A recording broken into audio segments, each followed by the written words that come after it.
Well, hello again and welcome to our Tuesday chat. And I'm delighted this morning to be joined by someone who is just of such joy and value in the life of the community Wow. in Roscrea, and that's Margo O'Donnell-Roche. So welcome, Margo. Good to have you. Thank you very much, Stephen. I think it's a pleasure to be here. Well, it's a pleasure to have you, and certainly I've appreciated and enjoyed your interaction and the blessing of your work in Roscrea over the past year or so, or since I got to know you, and we'll hear more about that in a moment. But Margo, maybe tell us first sort of where you're from and your sort of early background. So on. Yeah. Well, I suppose for people of my age, I'm pretty sure it's a similar life experience to others, but I'm from a family of 8 from East Limerick, and grew up in a small village there, but a farming community. But yet, even though we weren't farmers, we did have, with the mehel of the community, we did have that experience of being out in the land and enjoying the bounty of the land and the harvesting of the land. And I would have four sisters and myself, we 5 girls and 3 boys, and I was toward the upper end, the 3rd eldest in the house. So I always enjoyed being in the middle, kind of like one of the middle children, because a lot of emphasis on, I suppose, my mother's parenting. She would have learned a lot by the time I came along, and she'd learned definitely relax, so it didn't matter which house I went into in the village, like there was that carefree attitude to it. And it was lovely. It was great. And it's something I suppose our current generation and the past generation maybe even didn't have, but I'm delighted that it was part of my upbringing. Yeah. Brilliant. What's the name of the village, just in case there's somebody tuning in that? Oh, great. Yeah, you never know. Yeah, Cappamore. Oh, Cappamore. Okay. Cappamore, right. County Limerick. Yeah. Super. Yeah. And I'm delighted that I still go there because my parents are still with us. And we're very fortunate that my parents, it's great, I suppose, really, my mum and dad, they're married like probably 55, 56 years now, they're together. Brilliant. And, got, as one gets older, various health issues, but nothing of real significance. And I hope I'm not minimizing that for them, but, like they're with us. And another really influential person in my youth would be my Aunt Peg, and Peg Ryan from Maru.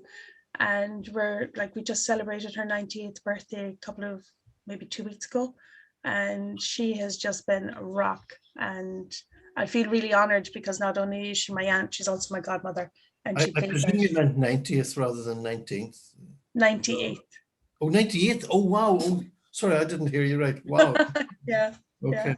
Yeah. Wow. A staunch Irish traditional musician, teacher and player, and an amazing woman, and just loves the land, loves earth, loves creating her own bounty from her garden. And that's something that she and I really enjoy. And she loves my husband for that, because he's the one that makes the jam in our house and makes bread in our house and that. So it's a great connection there. Yeah.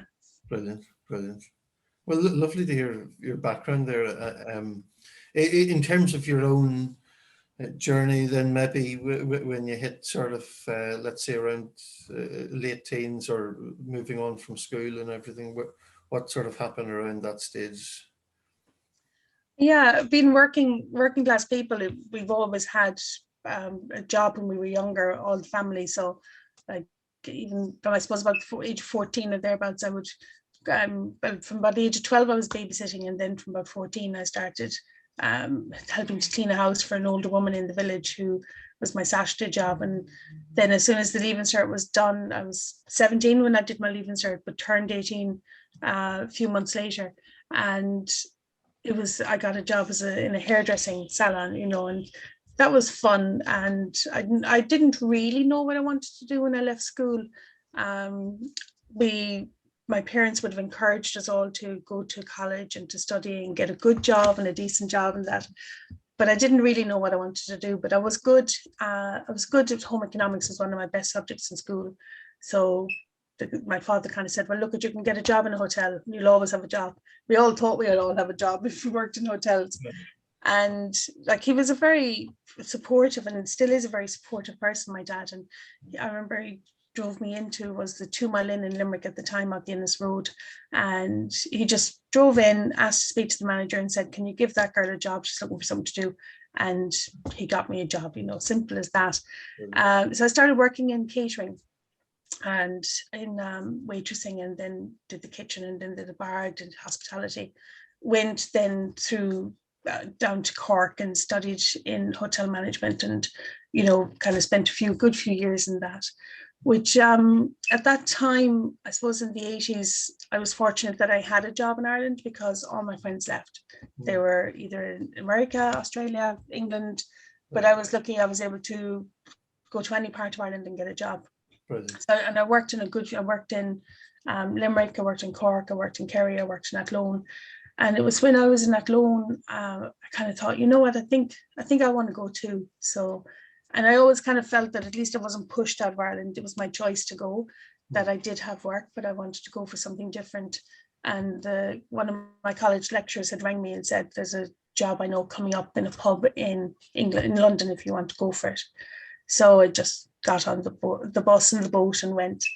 So I thoroughly enjoyed it. I was about 20 when I went to the UK, and spent about maybe 7 years on and off living there. And during that time, I suppose like so many people, there was lots of celebrations and lots of sadness as well, and that, because I would have had a baby when I was living there, that it was a traumatic pregnancy, an unwanted in a sense pregnancy, because I didn't plan on getting pregnant, and that happens so many people, that you're out there living the life, enjoying yourself, and next thing you think, oh crikey, look what happened. How did that happen, kind of. Yeah. But it kind of came to, like, it was a really turbulent 9 months, because the father and I had split up, so that wasn't a good start. But I suppose I knew other people that had managed to raise their children on their own, and this wasn't going to be the end of the world. But it was the end of the world that I knew, and it was the end of the life that I planned for myself. At the time, I had got a really good job. I was banqueting manager in a group of 3 hotels, and managed the 3 of those for the banqueting element. And it wasn't the right time. It wasn't in my plan at the time. And I did, I suppose, look through different options at that time. And in one of them, one of the options that I went for was adoption. I also looked down the route of abortion as well, to be honest, and wasn't able to go through with that. But I looked at the adoption route, and I met a woman who was like one of those guardian angels that we sometimes meet in our life. And she had huge experience of young women coming from Ireland who came to the UK for an abortion, but when they came in, weren't able to go ahead with it. And she would have met him, and she would have brought them to live with her and helped them through their pregnancy, and would have gone with all the proper authorities and everything through the route of the abortion, the adoption. And also, as she said, like, so many people change their mind when the baby's born. So it's really just a holding space that she offered. And she was a Catholic, and her faith was very strong. And I suppose at that time, I was very flamboyant about my faith. I would have been a raised Catholic. We would have gone to church all the time. And then as a teenager, it would have been kind of like, saying no to that now, Mom and Dad, like, you go on and do that, but I don't need that. But she brought that back for me, and that, like, she never made it bad or wrong that this was the position I found myself in. It was kind of like, this is where you're supposed to be. This is what is wanted from you. This is what God wants for you at the moment. And this is okay. This is where you're supposed to be, and you will get through it. So she was a very strong rock in my life at that time. And it was I suppose the after all of that turmoil, then the baby died. So that was a real kind of like, almost like, well, what was all that for? You know. Yeah. And that was one of the things that I had to sit with for a good few years to try to figure out what was all that for. Didn't have the answer straight away. But what I did do was that I said, I'm going to live a life. I'm going to actually go and live my life and enjoy my life, because it taught me how fickle and fragile life was. Okay. Yeah. So yeah. So I left London after that and I started working on a cruise ship. And it was a total opposite. And I didn't do the catering element of it. I was in the communication part of it. So I didn't have to meet. I'm just going to take a drink of water. So the life on the cruise ship was absolutely amazing. I loved it. Traveled in South America, North America, the Caribbean, Mexico, and in the Mediterranean as well, North Africa and the European countries like France and Spain and Portugal and Greece and Turkey and Cyprus. And so it was just amazing, absolutely fantastic. And was I suppose, the perfect antidote to what I'd left behind in London. So I really made the most of it and made some fantastic friends who are still friends with me. Even actually in my life in London, I've been very fortunate in my life to value friendships and to make friends and hold on to those friends. Yeah. And be prepared to leave the ones go that want to go too. Mm-hmm. I'm very fortunate. And so after, I suppose, I spent a year on the ships. My most favorite place was the Panama Canal. Okay. I really had to pinch myself going through that, you know, like knowing the amount of work, the amount of lives that were lost through the making of it. And I really felt that, you know, the standing on the shoulders of giants going in there, you know, on the work of people that have gone through it. And in the Amazon as well, just to see the different cultures, the way people live, and quite happy without technology, without mobile phones. And like, we didn't even have mobile phones when I was going through the Amazon, but like just everything that I took for granted as a given. Yeah. They were quite okay without all that. Yeah. So I spent a few years traveling. After coming back off the ships, I would go back to London and work. I kind of didn't go back into hotel and catering. I went into the care industry, and which was great because it was kind of a live-in carer. So I would do maybe a 6-week block with somebody and then take a few weeks off and go backpacking around Europe, and then come back and do another 4-week block and then go backpacking off again, or come back to Ireland and visit, or whatever, you know. So I didn't have a home and I didn't want one. I didn't want to settle down. I still was running from my experiences previously, and that suited me. Yeah. And I went to France and I worked in a ski resort for 6 months and came back to Ireland. It would have been around 95. And I thought, look, I'm going to make a go of it here. I'm going to see if I can actually settle in Ireland. And that's where I moved into a house in Limerick. When I was working, I went back into hotel and catering. I was working in a hotel in Limerick and moved into a house, and one of the lodgers in the house is now my husband, and that's where I met Pierce, and that I fell for him straight away. Absolutely hook, line and sinker. This was the man I wanted to be with, which shocked me as well because I was still running. So part of me was still inside saying, nah, leave it, just leave, you know, just forget about him now and go. But I didn't, and he's been my rock because when I settled down, of course, everything, my grief, everything had caught up with me, and that experience. And I suppose I didn't mention earlier, but like before even losing my son Ryan, I would have had mental health issues and depression and anxiety. So living a life that was, I wouldn't say it was fast paced, but it was moving constantly. I was able to just recreate myself all the time. So I didn't have to carry with me. Everywhere I went, I was a new person. I met new people. I met new friends. So I could create a facade. I could create who I wanted to be. But when I met Pierce instead in Ireland, it was kind of like, okay, who am I? Really had an identity crisis of sorts around who am I? Because like even the person that my family and my parents would have known had changed, you know, like I wasn't the same child that left Capamore at 18. And none of us, I suppose, are. But I thought, of course, that this was only me that this was happening to. You know what I mean? Nobody else grows up like and changes and feels was not the same as the person that they used to be in their childhood. But yeah, but I realized anyway I didn't have dibs on that. Everybody's like that. Yeah, totally. Totally. Yeah. So yeah, so settling down was a choice, and you know, Pierce and I, we within 6 months of meeting one another, we were engaged, and within a couple of years we were married, and you know, 24 years later, like we're still here.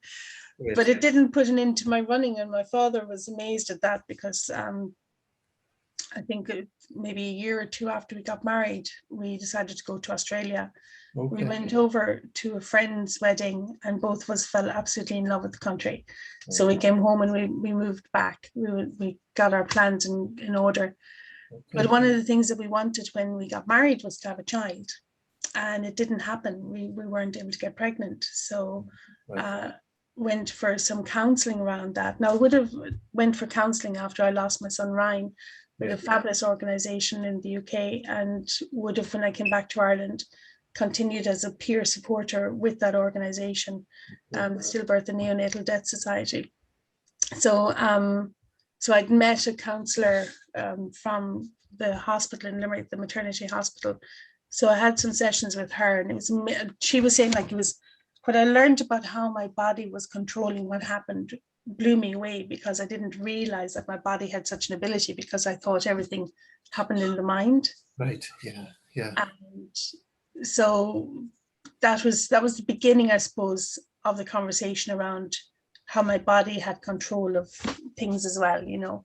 Right. We decided to head to Australia anyway, and then we found out about 3 months before we were due to go that we were pregnant. That kind of threw a spanner in the works. Do we go? Don't we go? Right. I had the experience of having lost a baby, so did I want to put myself through something where that could happen? But we decided to go for it anyway, and we had a wonderful life in Australia for a couple of years, and 2 children. So my eldest 2 had been born there. Unfortunately, things didn't go as we planned. And I was having this conversation recently with some people that are living here in the asylum community, that, you know, they're here, which wasn't their plan. Their plan was to stay in their country and to live in their country and have their life there with their children. But because of circumstances, they were forced to leave. And I said, I can't equate to that, except for that in a different sense of the word. We had my husband and I had come back to Ireland because he was being sponsored by the company that he worked for in Australia. Okay. And we had sold everything. So we had said our goodbyes, and now this is 20 years ago, where the internet was barely there, and Skype was barely there, and who knew the advancements it was going to make.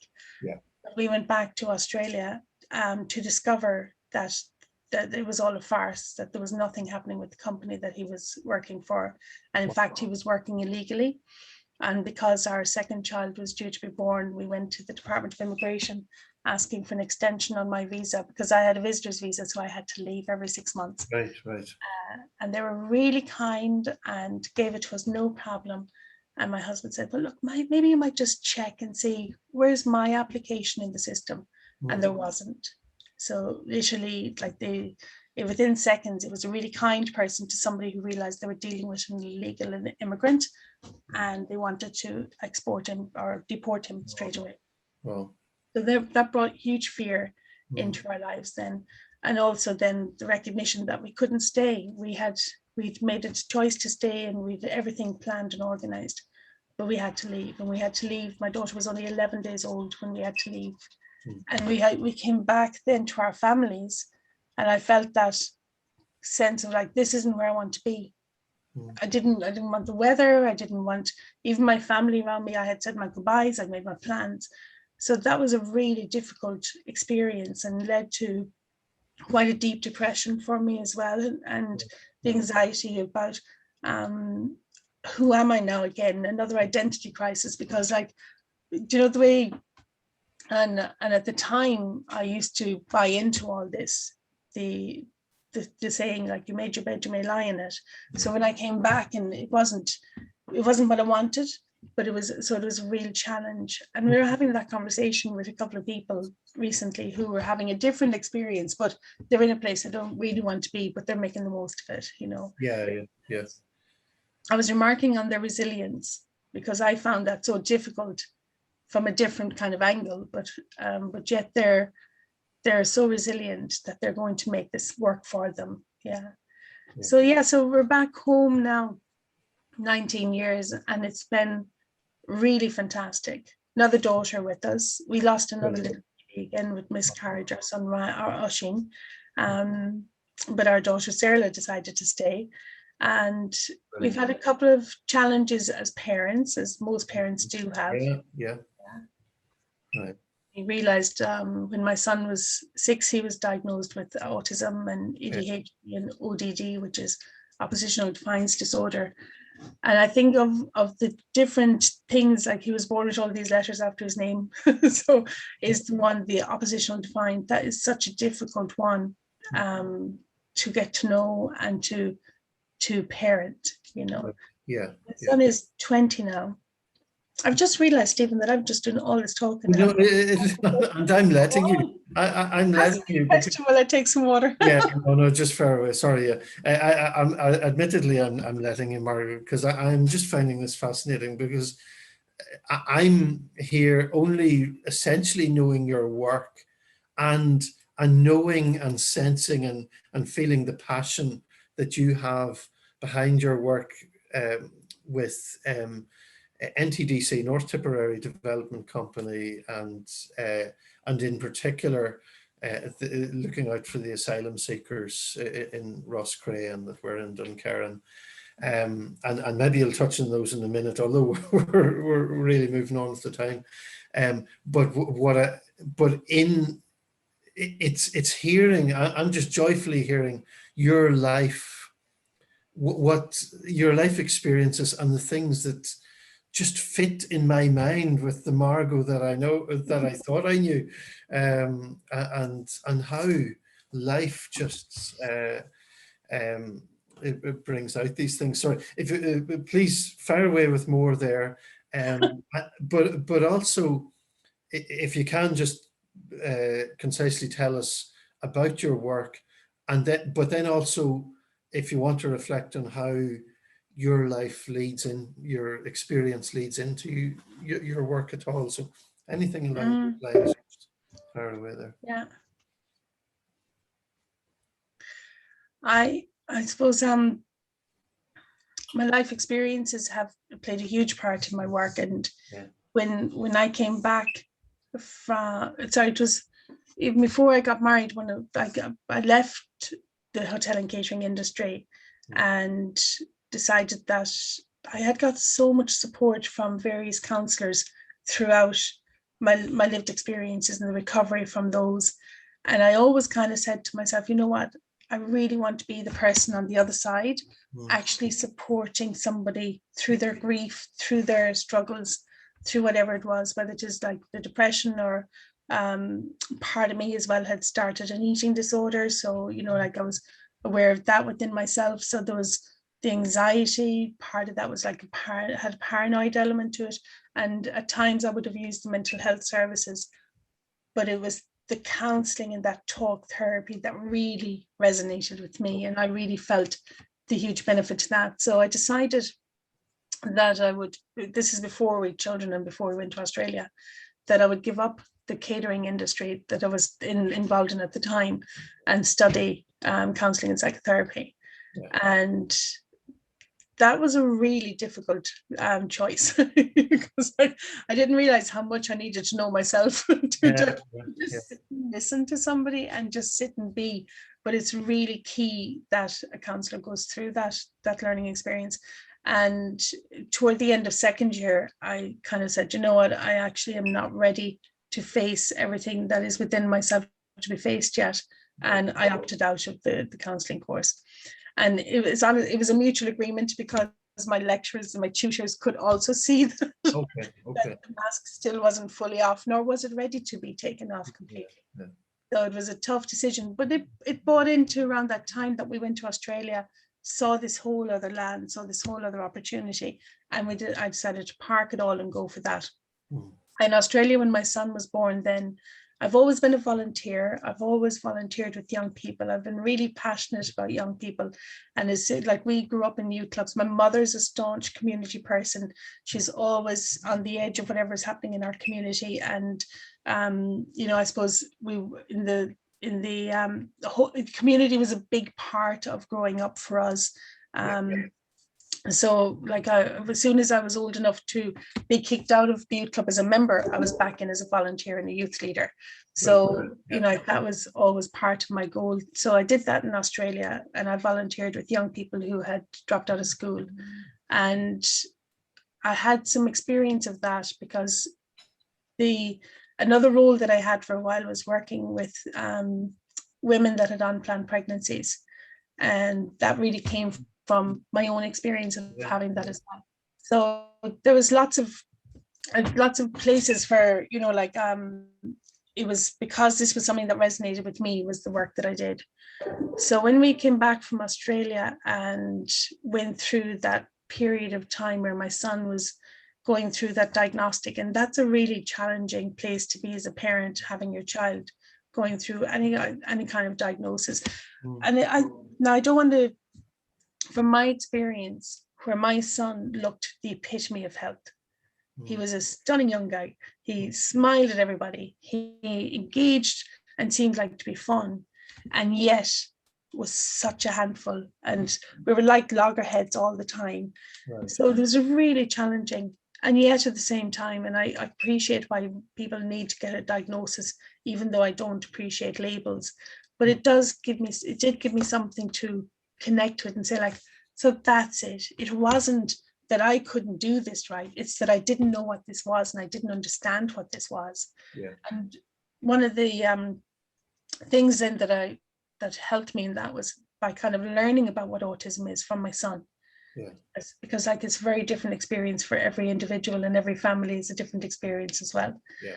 So part, like, you know, I started up by myself, my husband, and another friend. We started up an autism support group in Nina. And one of the things that I needed at that time was peer support. So I needed to connect with other people that had similar experiences. So I started volunteering in a place called Aris Fallon in Nina. 7 years later, then was working there and coordinating the centre and that. So that led me through, you know, like really accompanying people with mental health challenges on their journey of recovery is determined by them. And after 7 years or so, I kind of wanted to kind of broaden out in that, and saw the job opportunity coming up with Tipperary Development Company and went for it.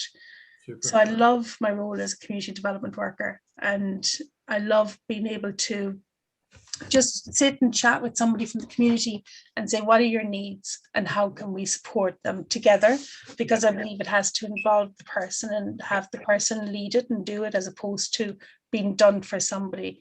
When my youngest daughter was, actually I was pregnant with her, I had gone back to college and studied, because previously it would have been hotel and catering management. And then I went back to college and studied women's studies. And then after doing that, did another couple of years and did community development. And that was a real niche that I loved being in. So to Tipperary Development Company, which it's a multitude of programs that are in that company. And SICAP is the one that I work in, which is Social Inclusion Community Activation Program, which always makes me feel I should be going flicking buttons or something, you know what I mean? Like, but the activation part really is important, because that's where the community are active and they are identifying their needs, meeting those needs themselves and taking a lead on it. So there's different strands to the work. So the area, I suppose, where you and I would have come together or met one another would be through the asylum community. Or people seeking asylum within Roscrea. And your response, along with other community members, was like, you know, well, how do we welcome people? How do we make them feel that this community is there for them?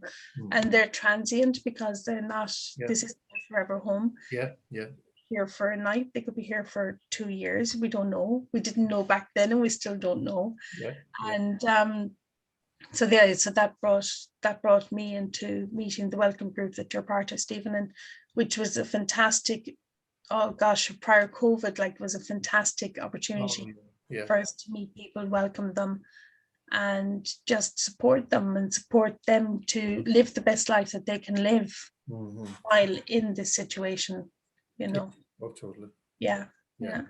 Powerful. And and your passion, but your work coming alongside and knowing the issues and integration with them, Margo, just shines through, and just hearing of your life story, it just shows how it's coming out in these relationships, and then your referencing of what their needs are and getting the right support for them is powerful. And I suppose just I'm picking up little snippets of just around the community, maybe even the different estates around Roscrea and the area, where you've been able to tie in and encourage those local people and point people to what they need is beautiful. So yeah, Roscrea is a very vibrant town, so it is, and I love that sense of like, well, we can do it. That's in the town, and it's from my experience of working with people in Roscrea, they have been really proactive. You know, like they don't depend on me to come in. They don't depend on an organization to come in and do it. From my experience, anyway, the sense of the town is like, yeah, we're going to do that. So then it might be just like that I'm funding an element of it, or, you know, like, let's write the application together or something, you know what I mean? Or, you've had written, let me print it off, you know, like it's really maybe administration or just that chit chat, like something like the soccer league that's been running in the town for years. And that is such a great, again, I love young people and the importance of the young people in town. And the people are fantastic. And it was devastating last year that couldn't go ahead. So hopefully this year it will do, because it really does bring people together. Fantastic. Well, that's fantastic, Margo. No, I think we're just about out of time here, but is there anything else we haven't covered? Because there's so much I feel we could cover with you. If there's anything else you wanted to say at all. Is there any final question that you want to ask me? No, I don't. But I'm just taken aback by just the richness of your life and your life experience, and how that all fits in with your passions and your work. And well, listen, Margo, thank you, and we wish you well for your continued work and your family and everything. Well, thank you so much, Stephen. It's been really interesting, because like we've done it on the fly, very little prepared in relation to it, and it's amazing when I actually even look back myself, and there's so much more that I haven't really talked about, but like, you know, the essence of it is there. And I think that's one of the things that I love about meeting people, is asking questions and giving people the opportunity to talk, because we're so much more than what we are, you know, like what we see, there's so much more. And I think for me, in the last 20 years, that one of the things my son has taught me, and of course my other children are there too, my daughters, and their resilience, and living in a house with autism for them is challenging as well, but they rise above that too. And it's about just connecting from the heart. And I've been doing, like, in the last number of years, I do a lot of heart-centered work, separate to like my work that's, like, as you see me with as a community development worker.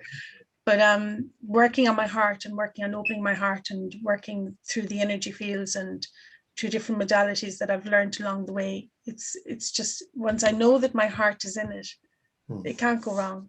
And then you're coming from a place of love and support and trust with whoever it is that I'm meeting.